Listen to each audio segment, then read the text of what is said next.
Try केला आणि थोडक्या मार्कावर त्याचं MBBS साठी थोडंसं गेलं. त्यावेळेस फीस वगैरे सेमीला भरायची वगैरे तेवढं काय आमच्या डोक्यात नव्हतं, तेवढी कल्पनाही नव्हती MBBS वगैरे कसं असतं.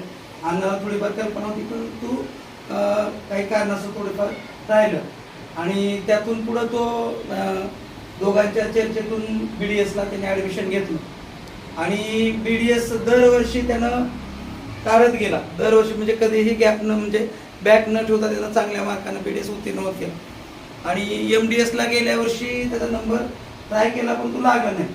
परंतु गेल्या वर्षी यावर्षी त्याने एवढा अभ्यास केला की BDSच्या जवळपास भारतात 1800 काहीतरी जागा आहे, त्यापैकी त्याचा 550वा रँक आहे आणि SC देशामधनं 11वा रँक आणि महाराष्ट्रात पहिला किंवा दुसराच नंबर असावा BDS मध्ये.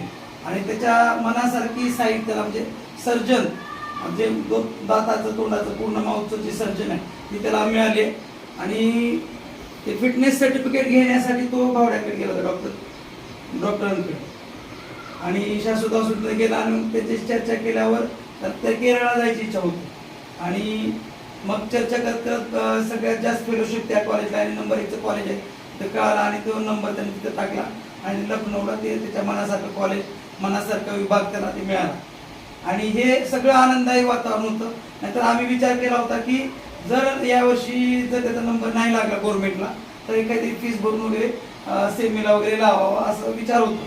परंतु त्याची इच्छा होती की मला आता पैसे भरायचे नाही आहेत, मला अभ्यास करूनच मार्क घेऊनच आम्हाला गव्हर्नमेंटलाच लागायचं आणि ह्यातून पण चांगलं करून प्रोफेसर व्हायचं, त्याच्यामधला प्रोफेसर व्हायचं असं त्याची इच्छा आहे आणि त्यानं ते प्रयत्न केले. तरी पण आम्ही एवढा वेळेस बघू म्हणलं, कारण वय वाढत चाललंय, वय वाढत राहतंय, ते सगळे विषय येतात, सेटल व्हायचं म्हणून आम्ही विचार होता की यावेळेस पैसे भरून का होईना लावा, यावेळेस कसल्या हातीत लावा असं विचारता.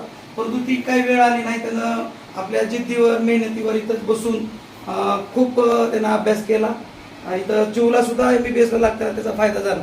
इथंच दोघं बसून अभ्यास करायचे एकमेकांना चर्चा करून आणि त्यानं खूप प्रचंड मेहनत केली.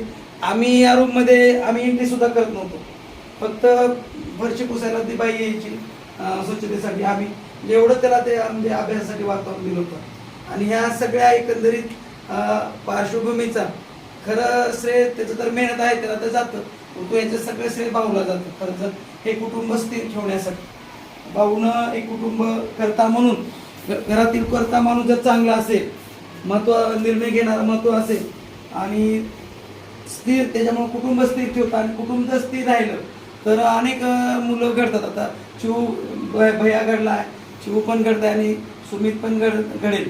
आम्ही